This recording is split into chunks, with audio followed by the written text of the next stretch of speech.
भारतीय जनमानस के प्रिय रचनाकार के रूप में आज हम गोस्वामी तुलसीदास को पाते हैं। पूरे जीवन अपने साहित्य में राम का गुणगान करने वाले गोस्वामी दास लिखते हैं कि एक भरोसे, एक बल, एक आस विश्वास, एक राम घनश्याम हित, चातक तुलसीदास।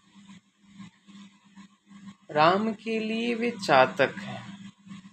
ऐसी निष्ठा राम के प्रति है। राम के रूप में आज जिस मूर्ति की प्रतिष्ठा उत्तर भारत में हुई है वह तुलसी के राम है। भारतीय घरों में या जन जन तक राम को पहुंचाने का श्रेय तुलसीदास को काफ़ी हद तक जाता है।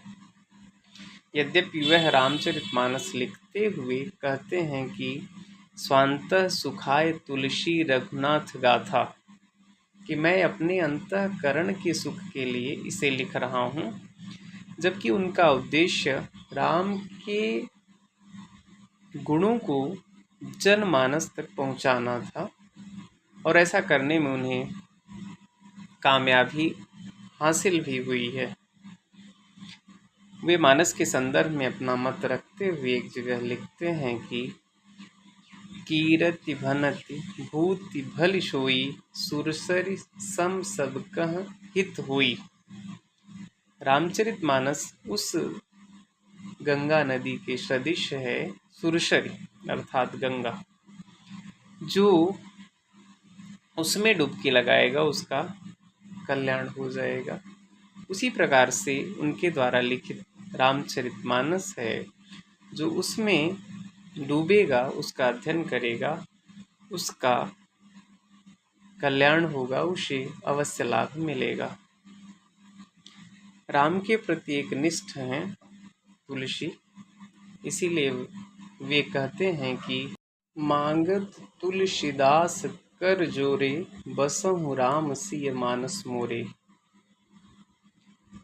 राम के गुणगान को करने वाले तुलसीदास पूरे जीवन समन्वय करने की कोशिश करते हैं। वह चाहे लोक और वेद का समन्वय हो, शैव और वैष्णव का समन्वय हो, ज्ञान और भक्ति का समन्वय हो, इन सारे पक्षों पर अपना मत वे रखते हैं। लेकिन उनकी एक निष्ठता केवल राम के प्रति है। यहाँ तक कि वे भगवान कृष्ण को भी कहते हैं कि यदि आप चाहते हैं कि मैं आपकी आराधना करूं, तो आपको अपने हाथ में धनुष पकड़नी होगी। राम के प्रति इतने समर्पित हैं। उनकी एक पंक्ति है कि यह बर मागहु कृपा निकेता, बसहु हृदय श्री अनुज समेता। वह अपने हृदय में भगवान राम को माँ सीता और लक्ष्मण के साथ बसाना चाहते हैं। ऐसा वर वह मांगते हैं।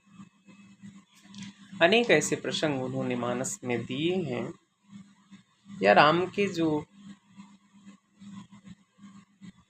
स्वरूप को उद्घाटित किया है, आज वही स्वरूप भारतीय जनमानस में बसा हुआ है।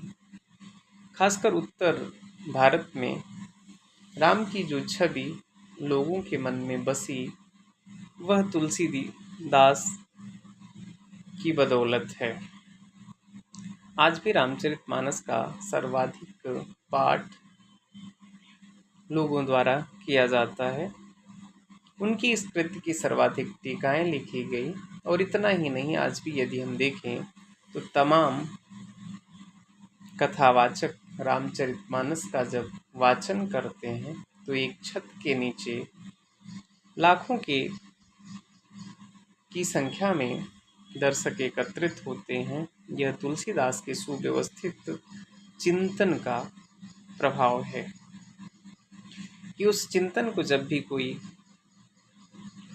प्रवचन के रूप में, कथा के रूप में प्रेषित करता है, तो इतनी बड़ी संख्या को वह बांध करके रखने में सफल है। एक बड़ा रचनाकार अपने चिंतन से अपने समाज को, अपने राष्ट्र को एक दिशा देने का कार्य करता है। तुलसीदास भी पूरे जीवन राम के माध्यम से एक सुंदर और स्वस्थ समाज के निर्माण की कामना करते रहे हैं। वह राम के द्वारा कर रहे थे। आज के रचनाकार अन्य माध्यमों से ऐसे प्रयास करते हैं, क्योंकि रचनाकार एक सुंदर समाज निर्मित करना चाहता है। साहित्य का उद्देश्य भी बहुत कुछ यही होता है, जिसको हम साहित्यस्य भावम साहित्यम कहते हैं। उसमें दूसरे के हित का भाव निहित होता है। जिस प्रकार से एक संत परोपकार की भावना लेकर के अपना जीवन व्यतीत करता है, नदियां जल को धारण करती हैं, वृक्ष फल को उत्पन्न करते हैं, उसी प्रकार से एक साहित्यकार भी साहित्य का सृजन समाज के हित में करता है। भक्तिकालीन साहित्य